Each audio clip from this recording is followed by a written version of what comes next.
반갑습니다. 2학년 박주신입니다. 여러분 혹시 심정지원자를 보신 적이 있나요? 아니요. 저는 내 옆에서는 그런 적 없어. 나와는 뭔 얘기야. 굳이 배워봤자 쓸데도 없어. 나한텐 안 일어날 거야는 등 주변 사람들은 이렇게 말합니다.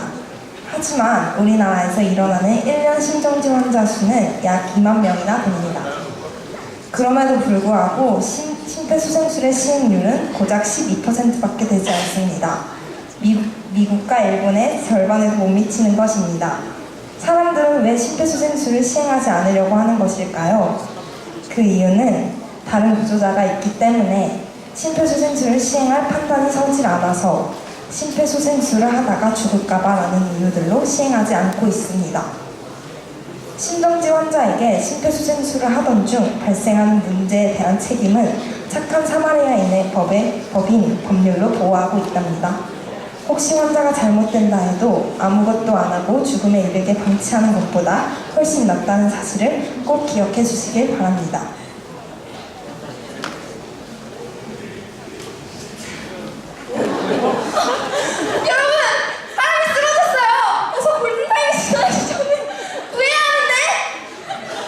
여기서 잠깐, 여러분 골든타임이 뭔지 아시나요? 골든타임이란 심장과 호흡이 정지되기 4분 이내 심폐소생술을 해야 하는 시간을 말합니다.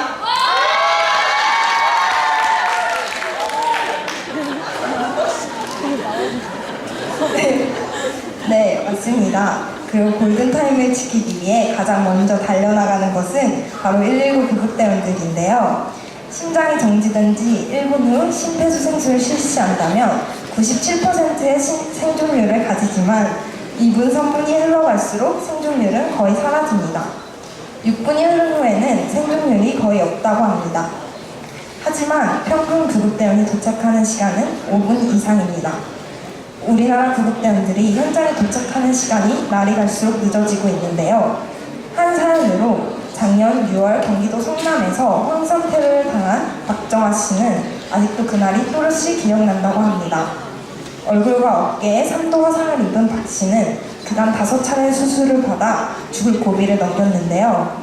박 씨는 당시 구급차에서 정신이 없던 상황이었지만 구급대원들이 길을 터달라고 고래고래 소리를 지르고 함께 구급차에 탔던 부모님은 심지어 길을 비켜달라고 애원하기 위해 뛰쳐나가려고 했던 상황이라고 합니다. 박 씨의 말로는 당시엔 눈물도 나오지 않았고 살아야 한다는 생각밖에 없었어요.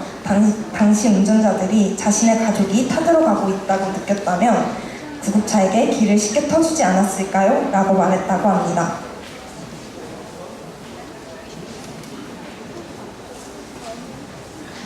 이 사진을 보면 왼쪽은 우리나라이고 오른쪽은 독일인데요. 무엇이 달라 보이시나요? 우리나라는 꽉꽉 막힌 도로 가운데 길을 나가지 못한 구급차인 반면 오른쪽 독일의 도로는 모세의 길이 열리듯 차량들이 길 양옆으로 비켜줍니다. 한국 운전자들은 왜 적극적으로 구급차에게 길을 터주지 않을까라는 것에 대해 전국 남녀 1000명을 대상으로 구급차 관련 인식조사를 벌였습니다. 그 결과 구급차에게 양보를 잘 하지 않는 이유는 물리적인 피해를 줄 수 없다 50%, 진짜 위급 상황인지 믿을 수 없다 24%, 다른 차들도 피하지 않는다 16%, 어떻게 양보하는지 방법을 모른다 8%, 기타 2%로 조사가 되었습니다. 가장 많은 답변인 물리적으로 피할 공간이 없어 구급차에게 양보가 어렵다는 응답은 사실 시민이 양보하는 방법을 잘 모르기 때문이라고 생각합니다.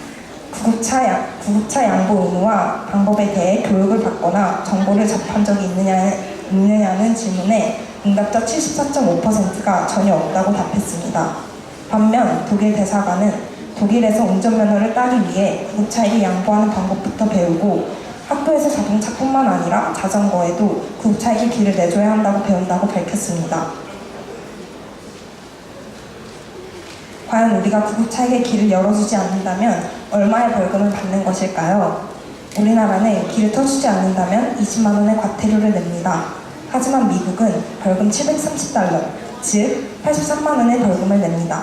캐나다에서는 490달러, 약 54만 원과 긴급 차량을 150m 내에서 뒤따르는 경우 운전자에게 1000에서 2000달러, 약 111만 원부터 223만 원까지의 과태료 부과와 2년 자격정지를 받습니다.